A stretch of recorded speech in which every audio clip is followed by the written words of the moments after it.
नमस्कार। आर.एन. नंदन health education channel में आपका स्वागत है। फिर से मैं एक नई वीडियो लेके आया हूँ। ये बीएससी नर्सिंग एंट्रेंस एग्जाम का जो है आज पेपर था।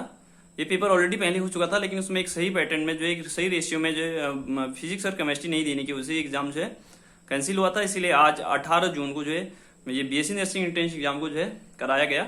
ये हमारे उत्तराखंड का जो गवर्नमेंट कॉलेज के लिए एग्जाम कराया जाता है। तो उसके बाद बीएससी नर्सिंग कोर्स करते हैं बच्चे। तो इसमें जो क्वेश्चन आए थे, इसमें से कुछ ऐसे क्वेश्चन है जो नर्सिंग में हम जो पढ़ते हैं और ये हमारे लिए बहुत इंपॉर्टेंट क्वेश्चन है। तो इनको जो है मैं एक बार बताना चाहता हूँ आप लोगों को, जिससे कि आप आने वाले अन्य एग्जामों में आपको जो काफी हेल्प मिलेगी।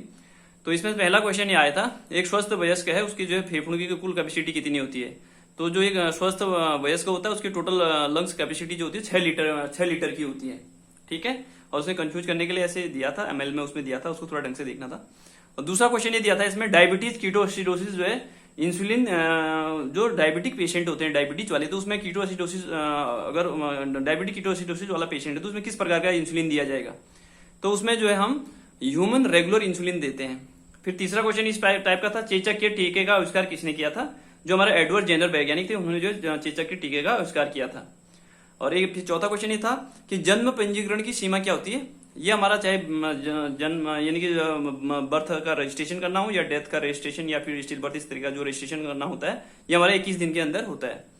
और फिर पांचवा क्वेश्चन इस प्रकार का था कि राष्ट्रीय शहरी स्वास्थ्य नीति क्या है, NUSP क्या है। ये हमारे स्वच्छता के लिए जो एक राष्ट्रीय शहरी स्वच्छता एक नीति प्रोग्राम जो चला गया था, ये 2008 में किया था। ठीक है, नेक्स्ट हमारे इसमें था, उसके बाद छठा क्वेश्चन नेक्स्ट था, नियमित विद्यार्थियों के रूप में जो है एक पीएचडी की अवधि कितनी होती है। जो नर्सिंग में अगर हम पीएचडी करते हैं तो इसके लिए जो मिनिमम हमारे 3 साल में जो पीएचडी कंप्लीट हो सकती है, और अगर रेगुलर अगर होती है तो है ना, इसमें 3 ईयर इसका आंसर होगा। वैसे हम 3 से 5 के बीच में कर सकते हैं, लेकिन इसका जो मिनिमम जो है 3 साल होता है, तो इसका आंसर क्या होगा, 3 ईयर होगा। बीमारी से बचने के लिए लोगों को रखना चाहिए अपने आसपास जो स्वच्छ परिवेश रखना चाहिए, ये इसका आंसर था।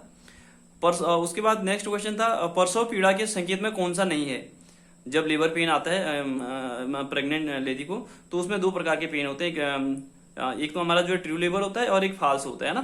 तो जो ट्रू वाला होता है तो उसमें तो हमारे डायलेशन हो रहा है, उसमें एक रेगुलर कॉन्ट्रैक्शन आ रहे हैं और ट्रू पेन जो हो रहा है। लेकिन इसमें क्या होता है कि इरेगुलर वाला होता है, और इसमें जो इसमें नहीं है जो आया था, तो इसका आंसर ये जाएगा कि लोअर एब्डोमेन से गोरिन की तरफ नहीं जाएगा पेन।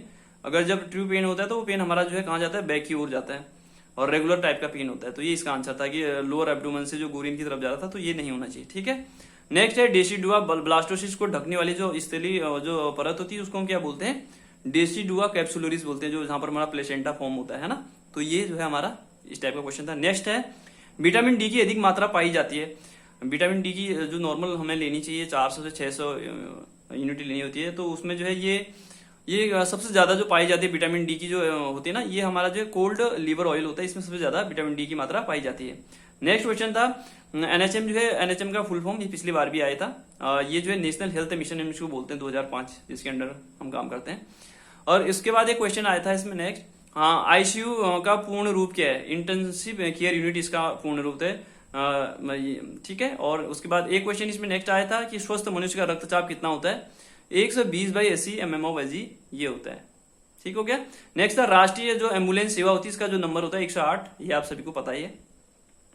रक्तचाप को किस यंत्र से मापा जाता है, ये हमारा स्पेग्नोमेनोमीटर होता है, उससे हम इसको नापते हैं। ये क्वेश्चन ये आया था। नेक्स्ट क्वेश्चन इसका था, विश्व स्वास्थ्य दिवस मनाया जाता है, कब मनाया जाता है, 7 अप्रैल को मनाया जाता है। नर्सिंग डे तो हम 12 मई को मनाते हैं, और इसमें जो है स्वास्थ्य दिवस कब मनाया जाता है, 7 अप्रैल को। कैलोरी जो प्रति ग्राम वसा में होती है, वसा की इसमें कैलोरी पूछी थी। देखो, प्रोटीन और कार्बोहाइड्रेट की तो 4 होती है, लेकिन जो फैट होता है उसकी जो 9 किलो कैलोरी होती है। ठीक है, तो मतलब ये इन्हीं की जो सबसे ज्यादा जो हमें वसा में कैलोरी पाई जाती है, 9 इसका आंसर था। और एक क्वेश्चन इसमें आया था, आवर्त साइड में अधिक विद्युत ऋणात्मक तत्व कौन सा है। तो फ्लोरीन जो है सबसे ज्यादा ऋणात्मक तत्व होता है हमारा, यानी कि ऋणात्मक विद्युत आवर्त सारणी में विद्युत ऋणात्मक जो होता है फ्लोरीन। और एक क्वेश्चन ये आया था, टोनोमेट्री मापने की विधि, ये क्या होती है कि टोनोमेट्री क्या होता है। ये बहुत सारे बच्चों ने गलत करा होगा, क्योंकि बहुत थोड़ा बच्चों के लिए डिफिकल्ट था अभी जो न्यू बच्चे जो एग्जाम दे रहे थे। ये जो इंट्राओकुलर प्रोसेसर होता है हमारा, ग्लूकोमा आदि जब होता है, तो उसमें टोनोमेट्री की विधि से हम जो है उसको चेक करते हैं। और उसके बाद एक क्वेश्चन था इलेक्ट्रोकार्डियोग्राम क्या है। देखो बच्चों को कंफ्यूज कर दिया। पिछली बार इसने ईसीजी किस में काम आता है ये पूछा था, इस बार इसने इलेक्ट्रोकार्डियोग्राम लिखा, तो बच्चों को जो फुल फॉर्म नहीं पता होगा तो इस वजह से कंफ्यूज हो गए होंगे। लेकिन इसका आंसर क्या था, ये जो हमारा हार्ट के लिए है ना, हार्ट की प्रॉब्लम अगर जब होती है, दिल की कोई प्रॉब्लम होती है तो उसके लिए हम ईसीजी करते हैं, ये इसका आंसर था। दाब का मात्रक पता ही होगा आपको, न्यूटन बाई मीटर स्क्वायर होता है। अब ये क्वेश्चन इसमें ये था कि जो लाल रक्त कणिकाएं होती हैं तो उसको कब्रिस्तान कहते हैं, मानव का कौन सा अंग कहलाता है, तो वो हमारा स्प्लीन होता है, आपने देखा होगा। ये स्प्लीन में सूजन नाजी आ जाती है जब कोई ऐसी बीमारी जब होती है। और एक क्वेश्चन ये आया था कि कोहनी का जोड़ मतलब कि हमारे जो यानी कि एल्बो ज्वाइंट होता है वो किसका एग्जाम्पल है, वो हमारा हिंज ज्वाइंट का जो है क्या था, जैसे हमारे बॉल सॉकेट आदि के लिए जो हमारे ये यानी कि अन्य जैसे हमारे हिप्स आदि ज्वाइंट जो होते हैं इस तरीके, तो इसी प्रकार से जो ये हमारे एल्बो वाला जो ज्वाइंट है तो वो जो है एग्जाम्पल किसका होगा, ये हमारा हिंज ज्वाइंट का होगा, जैसे कब्जा होता है दरवाजे का, है ना, इस प्रकार का, वो एक ही तरफ को मुड़ेगा, मतलब पूरा ऐसे नहीं घूमेगा। तो ये इसका आंसर था। एक आंसर ये क्वेश्चन ये था कि जब वृद्धावस्था में आंखों की रोशनी कम हो जाती है तो किसके कारण होती है, तो कैटरेक्ट मोतियाबिंद के कारण होती है। मेरा इसमें एक वीडियो है मोतियाबिंद पे, उसको देख लीजिएगा, है ना। तो वो भी जो है मोतियाबिंद के कारण जो है हमारा उसकी जो है रोशनी में कमी आ जाती है। और एक क्वेश्चन ये था कि किस समूह में बहु शर्करा पाई जाती है, पॉलीसेकेराइड, जैसे मोनोसेकेराइड, डाइसेकेराइड, इस प्रकार इसमें पॉलीसेकेराइड जो है की जो कौन सी समूह होता है, इसमें हमारे ग्लाइकोजन पाई जाता है, सेलुलोज और स्टार्च आदि होता है। और एक नेक्स्ट क्वेश्चन ये आया था, जल में घुलनशील हम साथ ही साथ जो एंटीऑक्सीडेंट भी होता है, ये हम विटामिन सी जो एस्कॉर्बिक एसिड जो होता है हमारा, ये एक तो हमारा क्या है, जल में घुलनशील बी भी होता है और सी भी होता है, और साथ में इसमें एंटीऑक्सीडेंट भी पाए जाते हैं। ये बहुत उपयोगी होता है हमारे घाव को भरने के लिए भी, ठीक है। और एक क्वेश्चन इसमें आया था, और निथिन चक्र जो यकृत में जो रुधिर के अवशिष्ट पदार्थ क्या बनते हैं इसमें, तो ये चक्र होता है, आपने देखा होगा पहले इंटर में पढ़ा था, जो अमोनिया और यूरिया आदि इसमें जो है बनता है। और एक क्वेश्चन इसमें जो है क्या सत्य करके आया था, उसमें ब्लड के अंदर दिया था, जैसे प्लाज्मा हो गया, आरबीसी, डब्ल्यूबीसी, प्लेटलेट्स आदि, ये जो है ये जो हमारा सत्य कथन था। इसमें जो हमारा ब्लड होता है उसमें प्लाज्मा, आरबीसी, डब्ल्यूबीसी, प्लेटलेट्स आदि पाए जाते हैं, ठीक है, ये ब्लड सेल्स पाए जाते हैं।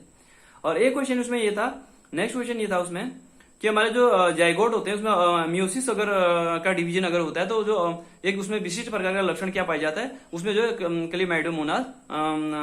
क्लेमाइडोमोनास आदि देखने को मिलते हैं। तो ये हो गया हमारा। नेक्स्ट क्वेश्चन इसमें था, एक अदिश राशि कौन सी पाई होती है, सदिश राशियां उसमें दे रखी थी, उसमें अदिश राशि पाई जाती है देखना था। उसमें इसका जो आंसर क्या था, दाब था, क्योंकि उसमें जो परिमाण और होता है, आपने फिजिक्स में पढ़ा होगा। तो ये इस प्रकार का जो है पेपर था। धन्यवाद। ज्यादा से ज्यादा शेयर करेगा और सब्सक्राइब करेगा चैनल को अगर अच्छा लगे तो। धन्यवाद।